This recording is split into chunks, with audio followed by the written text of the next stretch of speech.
Welcome. Day 9. Here we are, live. Just lighting me another candle. Saturday night here in Esperance, WA. I hope you're having an amazing weekend. Tonight we are going to be diving into something high-achieving women probably don't talk about a lot. And that is the role that alcohol quietly plays in our goals, in our drive, and in our sense of self. Because sometimes it's not about the Saturday night party that kind of like pulls us off course, but it's that midweek, that Wednesday kind of night wine, or maybe it's a Tuesday and then a Thursday, that kind of habit, that routine that we've kind of got ourselves stuck into that slowly really disconnects us from our ambition. And tonight, I just want to reclaim a little piece of that reconnection to ourselves. So let's talk about the hidden impact of let's just have a few. And, it seems harmless, right? It seems really harmless. And I know in my 20s, my teens, I drank, kind of binge drank. In my 20s, I probably binge drink as well. In my 30s, I think that's actually when I started week drinking. And I don't really know why or how, but it just started creeping up. And then in my 40s, I definitely know I was not just binge drinking. I was also drinking every other night. So, smart woman, but not so smart. I could figure out what the hell was going on with that. And I certainly know I told myself that I deserved it. I've had a big week at work. And this is the one way that it helps me to relax. It's kind of a celebration of myself. And you probably tell yourself the same thing. I deserve this. And what we see, or what I have lived, is that this reward really becomes a routine. And then that routine becomes a roadblock. And that's where we talk about the ambition and the alcohol, and if it can coexist. And that's the question tonight is, does that routine of the weeknight drinking, or even it could be about binge drinking on the weekends, right? Does that become a roadblock to what I truly want? I know I used to complain all the time, like, why am I not going anywhere? My biggest value is travel and adventure and fun, and yet here I was, like, just not having any fun at all. Well, yeah, especially on a Sunday morning or on a Wednesday morning when you're just a little bit dusty. And really, when I looked at it, alcohol had become my roadblock to the things that I actually really wanted for myself. And it's not because you're weak or you're broken. It's just simply that what we're doing is we're outsourcing nervous system regulation to something that's depleting our energy the next day. Yeah. One of the most interesting topics I came across, or one of the phrases that I heard during my trauma certification, was states become traits. And Dr. Joe Dispenza talks about this. And it means that if you are regularly in a state of stress or shutdown or pressure or performance, that becomes who you are. So remember the old phrase, you are what you eat. This is a very similar kind of terminology. So your state becomes a trait. And it's not necessarily because you're choosing it. It's simply because your nervous system has memorized it. It's the way that you use wine to come down off your high, right? Or to literally think about down regulate, coming off being like super chaotic, and then you're down regulating, and that's where you're getting that feeling of relaxation.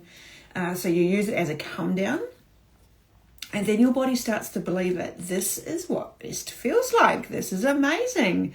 And of course, our ambition becomes clouded in fog and fatigue. And it's not in the moment that it becomes fog and fatigue. It's the next day. Or it could even, for some people, you might not drink all week, right? And then you have one or two, and it feels like it's taking you 3 or 4 days to recover from it.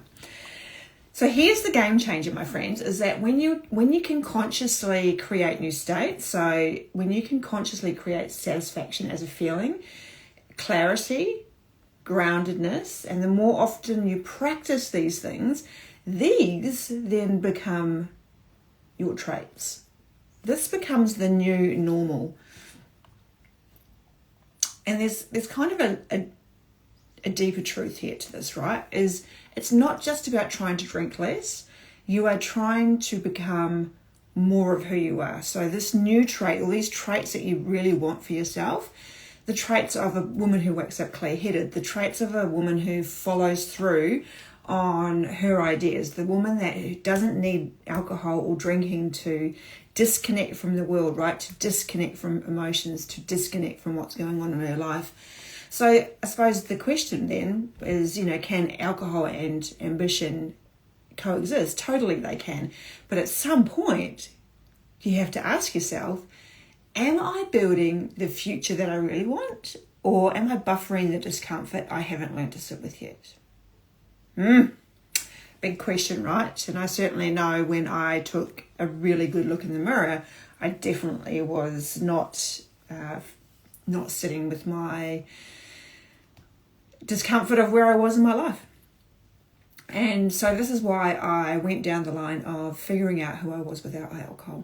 I have created some pretty cool resources for those people that want to look at, as a start to their sober curious journey. I've got a new one called The High Achiever's Guide to Mindful Drinking, because most goal getters are just trying to change behaviour with willpower, and we know how long that lasts. Not very long at all. It's like white knuckling through trying not to drink through the week, white knuckling through diet mentality, and it's very similar. The process in which you go through for overeating and overconsuming and overthinking, very, very closely linked. So it's all around tapping into desire, knowing how desire is created, knowing what your brain's trying to do, and then to down-regulate your system and almost teach it a new baseline of stress, to create a new baseline. So that you're not constantly vibrating at this higher level of stress or overwhelm or anxiety, is learning how to bring it down. And we still need stress. Stress is still useful in our lives. That's what we're designed to do. But it's knowing that we can come back down to this baseline, and when we're activated again, we know how to down-regulate in really good, healthy coping. Using good coping mechanisms, not just our normal. And what is memorized by our bodies. So there is a copy of that. If you want a copy of that, please just DM me. What it's doing is it's going to show you how to create the feeling of satisfaction ahead of time. You can learn to, there are some ideas around how you can use nervous system regulation in real time. Use a drink plan. I think I talked about drink planning last night, not to restrict yourself, but simply to recreate or learn how to create safety and self-trust with yourself, and learning how to honour our commitments to ourselves, right? Because the more we honour our commitments to ourselves, the more we change our lives, and we become, radically responsible for how we show up. And so before I finish, quick reflection. If you haven't already used the tool before, what you could do is use my pause, feel, connect method. Simply being, we just pause in the moment before we go and pour a drink. We notice what's going on for ourselves. We really feel into, how am I feeling right now? Am I tired? Am I anxious? Am I overwhelmed? Am I too busy? Really, we have this amazing inner GPS. We know, we have this inner knowing. And sometimes it's not about that we forget to tap into it. It's just that we have to learn how to remember again, right? Remember the things that are important to us. So a quick reflection for you, my friends, is what state are you living into right now? So what state are you living in most often right now? And what state would your future self want to live in? So I know mine was, I always used to feel kind of crazy chaotic inside. I definitely didn't know what calm felt like, or when I did find calm, it was so uncomfortable to be with because it wasn't a learned behaviour for me. It wasn't a learned trait. And so my future self really wanted to tap into learning what calm felt like, to learning what life would feel like without having this vibration, this inner vibration of chaos. And yeah, so mine was stepping into the future self, was finding my calm, finding my groundedness, and making decisions from a really, really good place of feeling grounded, being grounded, having really good clarity, and then taking the next steps from that place. So when you think about the version of you who wants to hit a bigger goal, and say that goal is travel, maybe you want to go for a new job, right? Maybe you want to change careers. Maybe you want to leave your career and start a business. Maybe you want to become someone. So, 5 years ago, I certainly had never thought about becoming a coach, a life coach. And it was not on the plans to become trauma certified or to step into another leadership role. I had not planned any of that stuff, right? But because my future self, my future version wanted to hit these big goals. She wanted to travel. She wanted to have financial security. She wanted to have a better relationship with herself.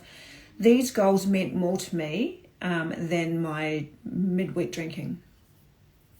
The next day, it was the peace that I got. It was the pride that I felt. It was the power, that inner power that I thought, holy shit, I can do. If this is going to be the hardest thing I ever do, like, damn, I've done it. Now what? So yeah, you can practice feeling all of those things now. You can practice feeling what peace feels like simply by pausing, feeling, reconnecting. You can learn how to turn on what pride feels like. We've done some tapping before, so if you haven't seen some of those ones, maybe just go back through my reels, have a look. If not, let me know. I can send you a tap. And then feel into where your power is, right? And even I had to get coached on this just the other day. It's like I am looking for gold outside of me. Like I am digging over here and digging over here, and like I'm just about there. But we are the gold. You are the gold, my friend. You are the gold right here. This is where it all begins. This is where it all ends, is right here. So the more that you can practice some of these emotions, try them on, the more you will become them. So I hope that answers the question of alcohol and ambition, and can they coexist? Technically, yes, they can. But do you want them to actually coexist? Or can we let one go and just have this whole lot of ambition without the alcohol, right? All right, my friends, tomorrow we're going to be talking about, I think, some visibility topics. So, yeah, can't wait to see you then. All right, bye.